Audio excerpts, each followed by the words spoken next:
किसानों की समस्याएं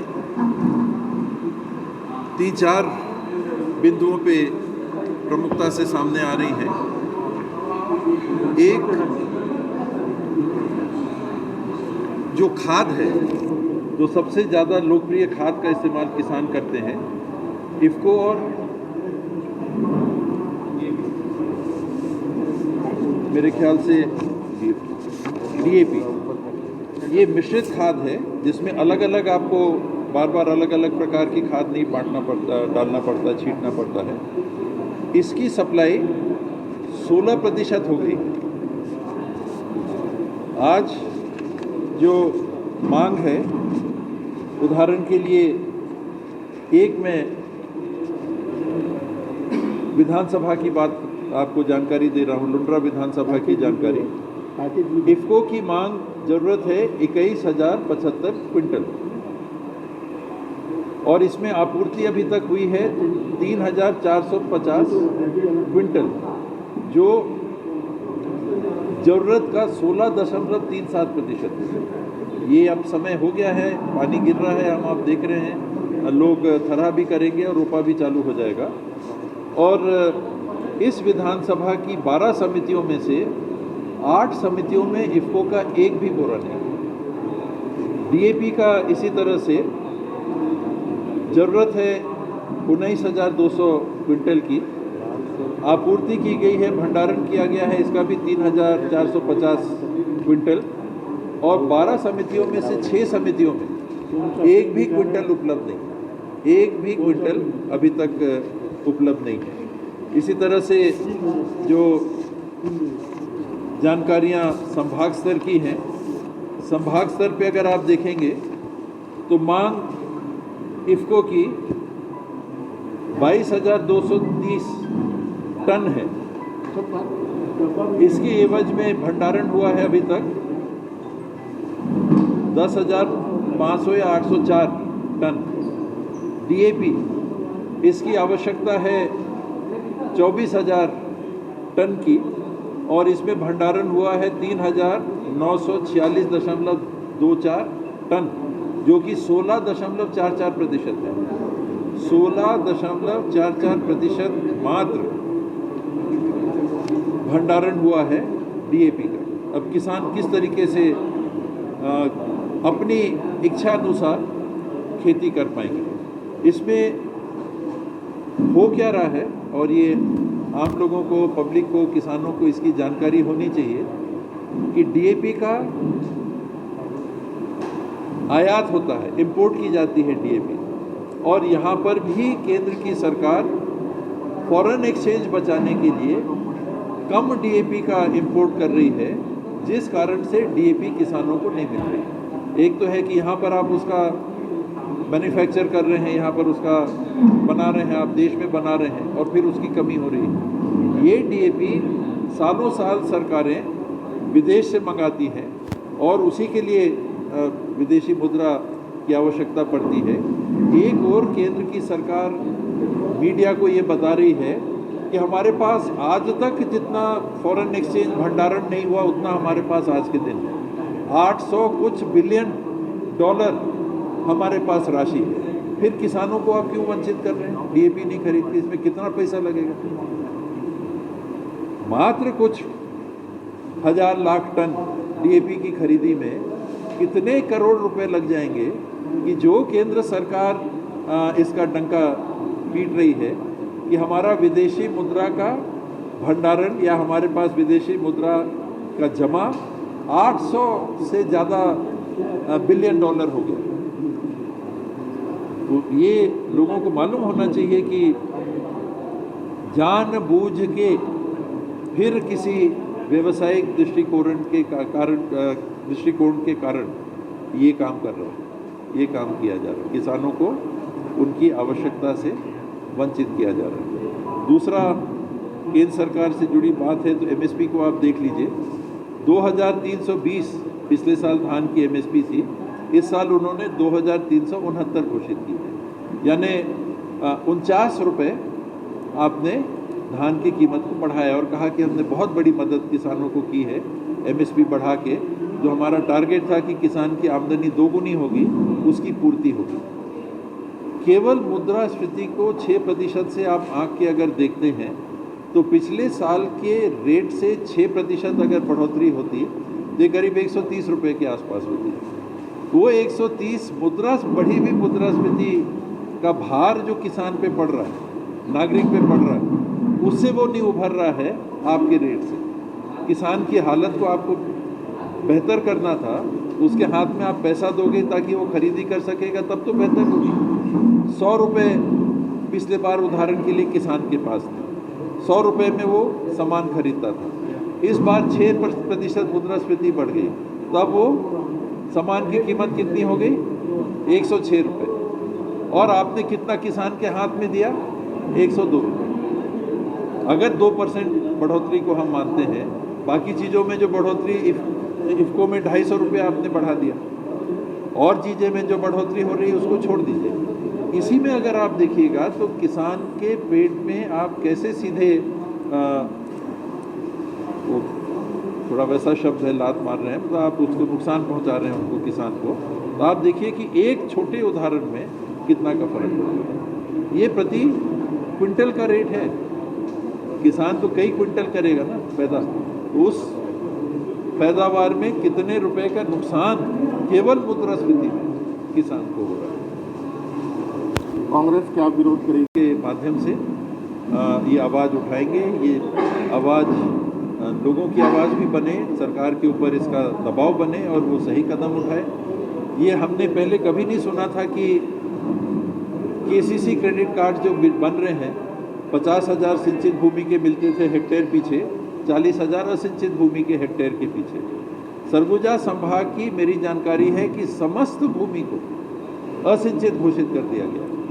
अब 10-15% सिंचित भूमि हमारा, हम लोग कहते हैं घुंघुटा का बांध है, बरनई का बांध है, कुंवरपुर का बांध है, अन्य बांध हैं, अन्य स्रोत हैं, चेक डैम बन रहे हैं, एनीकट बन रहे हैं, ट्यूबवेल किसान लगा रहे हैं, भूमियों की सिंचित हो जा रही है।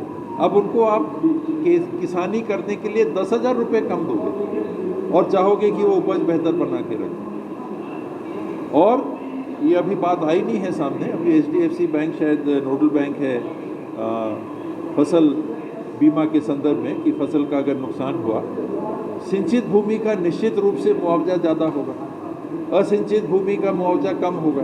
तो अभी से क्या ये जुगाड़ चालू हो गई है कि असिंचित सबको घोषित कर दो तो मुआवजा भी हमको अगर फसल खराब हुई तो कम देना पड़ेगा। किसान को किसानी के लिए 10,000 रुपये से आप वंचित कर रहे हो, फिर बीमा में आप उनको प्रभावित कर रहे हो। MSP जो आपने बढ़ाया वो मुद्रास्फीति के सामान्य दर से कम आपने बढ़ाया, और खाद की जो उपलब्धता होनी चाहिए वो भंडारण उसका नहीं है।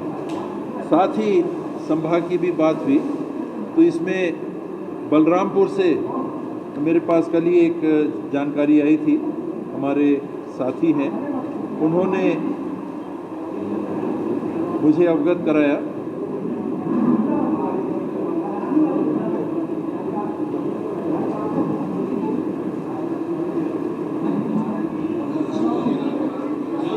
कि वहाँ सोसाइटी में गए तो उन्होंने बोला कि हमारे पास तो 10 बोरे ही हैं, और उन लोगों ने खोल के उसको दिखवाया तो पूरा भंडारण यहाँ पर पड़ा हुआ है। ये स्टॉक वहाँ पर भंडारित स्टॉक है। ये वहाँ पर जाके उन्होंने मौके पे जाके ये पहल की थी किसानों के लिए। तो ये आप देखें कि किस तरीके से ये गए, वहाँ पर उन्होंने बात की, जानकारी ली कि क्या पोजीशन है, उनको बताया गया कि इतने ही खाद है। जब खोल के देखा गया तो एक भंडारण कम, जो भंडारण है उसको भी दबाया जा रहा है, किसानों को हर तरीके से परेशान किया जा रहा है। बाबा, जो कृषि विभाग है वो कृषि विभाग इस मामले में एक्शन क्यों नहीं ले पा रहा है कि जो यूरिया है, खासकर DAP की तो किल्लत है, ये यूरिया भरपूर है, उसके बाद भी उसकी कालाबाजारी हो रही है। यूरिया 500 रुपये में अंबिकापुर शहर में खरीदना पड़ रहा है। जब सरकार का दृष्टिकोण व्यवसायिक हो जाता है तो उनकी कार्य पद्धति भी उसी तरफ जाती है, तो व्यवसायियों को लाभ पहुँचा रहे हैं, अनैतिक लाभ ये होता है। पर यहाँ अब लग रहा है कि कई पैमानों पे वही काम किया जा रहा है। पहले भी हम लोग सुनते थे, पर वो हल्ला होता था तो नहीं, फिर वो सोसाइटी से खाद मिलने लगता था। अब तो खाद है ही नहीं, मिलेगा कहाँ से? तो लाभ किसको मिलेगा? ऐसे गलत नियत से व्यवसाय करने वाले लोगों को, जो कि काला बाजारी खाद की करेंगे। आप जिसको कहते हैं आर्टिफिशियल स्कैरसिटी पैदा कर दीजिए, कमी नहीं है, लेकिन आप उत्पन्न कर दीजिए वो स्थिति की कमी है, तो चीज़ों के दाम बढ़ जाते हैं। बिचौलिए लाभ उठा लेंगे, वही बताना कोरोना के समय में दिन में एक बार जानकारी देनी होती थी कि दिन में कितने केस आए, कितनी टेस्टिंग हो गई, कितने लोगों की मृत्यु हुई, तो वो 24 घंटे में एक बार मीडिया को ऐसी जानकारी आप दे सकते हैं। अब 24 घंटे अस्पताल चल रहा है, और ये मैंने बताया कि अलग अलग डिपार्टमेंट्स हैं, इन डिपार्टमेंट्स में कब किस समय क्या हो रहा है जिसमें सुधार की आवश्यकता है या कमी को उजागर करने की आवश्यकता है, कैसे एक मीडिया ब्रीफिंग के माध्यम से दूर किया जा सकता है। इमरजेंसी में कोई आएगा, ट्रॉमा में कोई आएगा, वहाँ कोई कमी है, तो अब मीडिया वाले उनके लिए रुके रहेंगे कि मीडिया का जो उनका प्रभारी है, हार्ट सेंटर में कहीं कोई दिक्कत है, कहीं रेडियोलॉजी डिपार्टमेंट में वहाँ मशीनों में कोई कमी की बात आ रही है, तो आप रुके रहिएगा। जब वहाँ कैंसर का उपचार हो रहा है, डिलीवरी के केस में अगर दिक्कत आ रही है, कोई भी चीज़ मीडिया क्यों उठाएगा उसको? लोगों को मदद पहुँचाने के लिए। उसको आप सीमित करना चाहोगे तो आप निश्चित रूप से आलोचना से बचना चाहते हो, और ये जो बाउंसर लगा लगा के व्यवस्था आप बना रहे हो, इसको बिल्कुल आपको तत्काल बंद करना चाहिए। आप आउटसोर्सिंग करते हो तो सिक्योरिटी गार्ड वैसे लगाइए, बाउंसर नहीं। ये तो बार में या दूसरी जगह हम लोग सुनते हैं कि बाउंसर लगते हैं। आपके शासनकाल में था बाउंसर? नहीं होना चाहिए। आपके शासनकाल में था? मेरे ख्याल से तो नहीं थे, मेरे ख्याल से तो नहीं थे। मैंने तो नहीं सुना था, चौकीदार रहते थे, और ये बात जरूर आती थी कि वो चौकीदारों को थोड़ा सा दबाव में रख के लोग अंदर चले जाते थे, लेकिन अंततः फिर ये समझाइश दी जाती थी कि इसके बाद नहीं। उस समय भी कमियां होती थी, डॉक्टरों से झगड़े हो जाते थे, जो पेशेंट्स के साथ आते थे, एक्सीडेंट हो गया, सब भावुक रहते हैं, डॉक्टर के साथ कहीं कुछ गड़बड़ी कर दी। ये बात सामने मीडिया को नहीं उठाना चाहिए। दोनों तरफ से कमी है तो, व्यवहार में कमी है तो, ये दायित्व है मीडिया को। उससे आप कैसे वंचित कर सकते हैं प्रजातंत्र? संविधान में नहीं अंकित है केवल इसलिए, बाकी तीनों के ऊपर है, और मीडिया के साथ जिसको माना गया है कि इस माध्यम से सुधार लाया जा सकता है व्यवस्था में, तो मीडिया को सहायक मानना चाहिए, प्रतिद्वंदी नहीं किसी प्रकार। है क्या? आपने कौन सी शपथ ली है कि अस्पताल में इलाज में कोई कमी है तो उसको आप बताएंगे नहीं?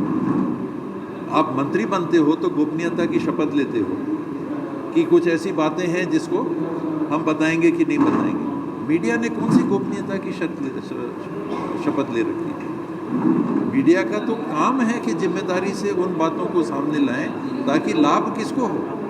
मीडिया का इसमें लाभ नहीं है, मीडिया के दायित्व की पूर्ति है। लाभ किसको होगा? मरीज को। मीडिया को क्या मिलेगा प्रकाशित करने से? मीडिया तो केवल अपने दायित्व का निर्वहन करेगा ना। लाभ किसको मिलेगा? उस व्यक्ति को जिसको दवाई नहीं मिल रही, जिसको उपचार नहीं मिल रहा, जिसको एनेस्थीसिया में दिक्कत आ रही, जिसको डॉक्टरों के अटेंडेंस में अगर दिक्कत आ रही, तो क्यों नहीं बात सामने आनी चाहिए? क्या छुपाना चाहती है राज्य सरकार? कुछ तो है गड़बड़ी जिसको छुपाना चाहती है। देखिए, हम लोग भी स्वास्थ्य विभाग से जुड़े थे। हम लोगों के समय में भी जब मंत्री के रूप में जिम्मेदारी निभा रहे थे, मीडिया में कई चीज़ें सामने आती थी, तो हम लोग का दृष्टिकोण क्या था कि मीडिया से भी संपर्क करते थे कि क्या है जानकारी हमको भी दे दीजिए ताकि हम सुधार कर सकें, और उसको उस नियत से लेना चाहिए। कहीं कहीं हो सकता है आपको डाउन करने के लिए मीडिया ने छाप दिया, हो सकता है कहीं कहीं, लेकिन बात सही है कि गलत? अगर बात सही है तो उनका उद्देश्य जो भी हो, हमारी जिम्मेदारी है कि पब्लिक को, मरीज को जो कमी हो रही है, उनके इलाज में जो कमी हो रही है, उसको हम मीडिया के उस समाचार के माध्यम से दूर करें। चाहे वो खरीदी की बात हो, चाहे वो सुविधाओं की बात हो, चाहे एसी चल रहा है कि नहीं चल रहा है उसकी बात हो, चाहे साफ सफाई की बात हो, कौन उठा रहा है? काम तो उनका है जिनको तनख्वाह दे रही है पब्लिक। पब्लिक अपने पैसे का तनख्वाह दे रही है जिन लोगों को, तो काम तो उनका है। पब्लिक तो मीडिया को तनख्वाह नहीं देती। बाबा अब एक उनके द्वारा एक पीआरओ रखा जाएगा, वो आकर के बताएगा। जी ये बहुत ही गलत मार्गदर्शिका स्वास्थ्य चिकित्सा विभाग के माध्यम से निकाली गई है और उसके पीछे जो कारण है वो रायपुर के अंबेडकर अस्पताल में बाउंसर वाली बात, मीडिया के साथियों को बाउंसरों का उपयोग करके रोका गया कि वहाँ पर जाके आप समाचार एकत्रित नहीं कर सकते। क्यों? क्योंकि अगर कोई कमी है तो आखिर कौन सामने लाएगा? मैं लाऊंगा तो एक सीमित संख्या के लोगों तक मैं अपनी बात पहुंचा सकता हूं। मैं जनप्रतिनिधि हूं, लेकिन कितने लोगों तक पहुंचाऊं? ये जवाबदारी हमने अपने सामाजिक, राजनीतिक, संवैधानिक व्यवस्था में किनको सौंपी है? मीडिया को सौंपी है कि आपका पहुंच का क्षेत्र बड़ा है, हमसे बड़ा है, तो कोई भी ऐसी बात होती है तो आप इसको प्रकाशित करिए ताकि उसमें सुधार लाया जा सके। ये किसी को नीचा दिखाने के लिए मीडिया नहीं करता, उनका दायित्व कमी उजागर करके कोई मजा लेने का काम नहीं है, उनका दायित्व कमी को उजागर करके सही करने का है, क्योंकि अपने आप से सिस्टम उसको सही नहीं कर पा रहा है। अब उस मीडिया पे ही आप बंदिश लगा दोगे कि नहीं बोल सकते, तो ये तो प्रजातंत्र के मौलिक अधिकारों का हनन है, मीडिया के अधिकारों का हनन है। कोई भी मीडिया के साथी अगर गैर जिम्मेदाराना कृत्य करते हैं और कोई फर्जी समाचार प्रकाशित कर देते हैं जिससे लोगों का नुकसान हो, तो कानून में तो प्रावधान है उनके खिलाफ एक्शन लेने का। सारे के सारे को आप बैन कैसे कर सकते हो और क्यों कर रहे हैं? एक बिंदु है बाबा उसमें गोपनीयता भंग करने को लेकर के।